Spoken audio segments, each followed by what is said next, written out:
वक़्फ़ वक़्फ़ वक़्फ़ आजकल हर तरफ वक़्फ़ बिल की चर्चा चल रही है। आखिरकार ये वक़्फ़ बिल है क्या और इसमें ऐसे क्या चेंजेस कर दिए कि सारी मुस्लिम कम्युनिटी इसके खिलाफ हो चुकी है। तो यही सब हम जानेंगे आज के हमारे इस वीडियो में, तो वीडियो में एंड तक बने रहिएगा। Eyes 128, nose 95. The bill is passed. सबसे पहले हम लोग वक़्फ़ शब्द का माने समझेंगे। वक़्फ़ एक अरेबिक वर्ड है जो कि वकूफ़ा वर्ड से डिराइव किया गया है। वकूफ़ा भी एक अरेबिक वर्ड है जिसका माने होता है टू लिंक या फिर टू टाई अप, यानी कि किसी चीज़ को किसी दूसरी चीज़ के साथ जोड़ना। इससे बना है वक़्फ़ शब्द। वक़्फ़ यानी ऐसी प्रॉपर्टी जो कि लोगों की भलाई के लिए डोनेट की जाए। इस्लामिक तौर पे अगर हम वक़्फ़ को देखें, ये वो प्रॉपर्टी है जो अल्लाह ताला के नाम पे डोनेट की जाती है, यानी कि एक टाइप की चैरिटी। वक़्फ़ का कंसेप्ट इस्लाम के शुरुआती दिनों से ही है। कहते हैं कि हज़रत मोहम्मद सल्लल्लाहु अलैहि वसल्लम के ज़माने में एक सहाबी हज़रत उमर रज़ी अल्लाह ताला अन्हु जब खैबर की लड़ाई में थे, उन्हें एक ज़मीन का टुकड़ा मिला। तो उन्होंने नबी पाक सल्लल्लाहु अलैहि वसल्लम से पूछा कि इस ज़मीन के टुकड़े का क्या करना चाहिए। तो हमारे नबी पाक ने फरमाया कि इस ज़मीन को वक्फ़ कर दो, तो इससे जो भी फ़ायदा हो उससे लोगों की मदद की जाए, यानी कि लोगों की भलाई की जाए।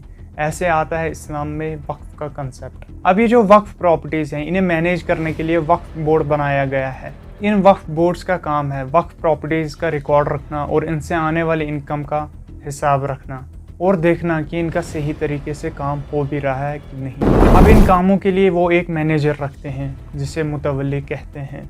वक्फ़ को रेगुलेट करने के लिए टाइम टू टाइम लॉज बनते आए हैं।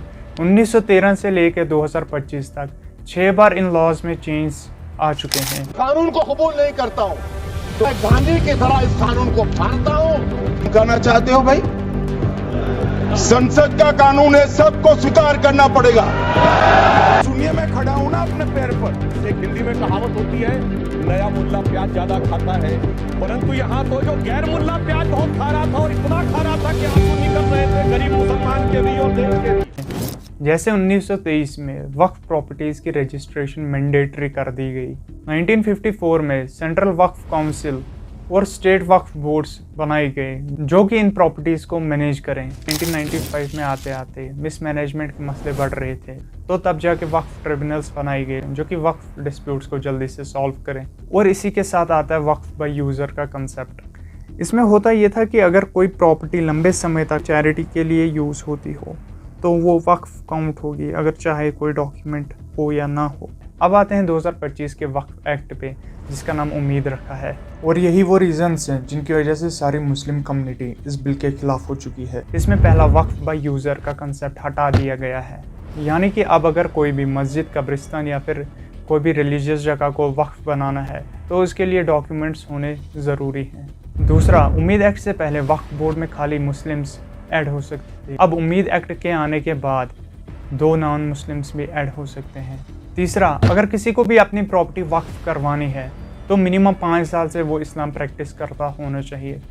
चौथा, अगर किसी प्रॉपर्टी पे पहले डिस्प्यूट होता था कि वो वक्फ है या नहीं, पहले ये सर्वे कमिश्नर डिसाइड करता था, लेकिन अब ये डिस्ट्रिक्ट कलेक्टर को जिम्मेदारी सौंप दी गई है।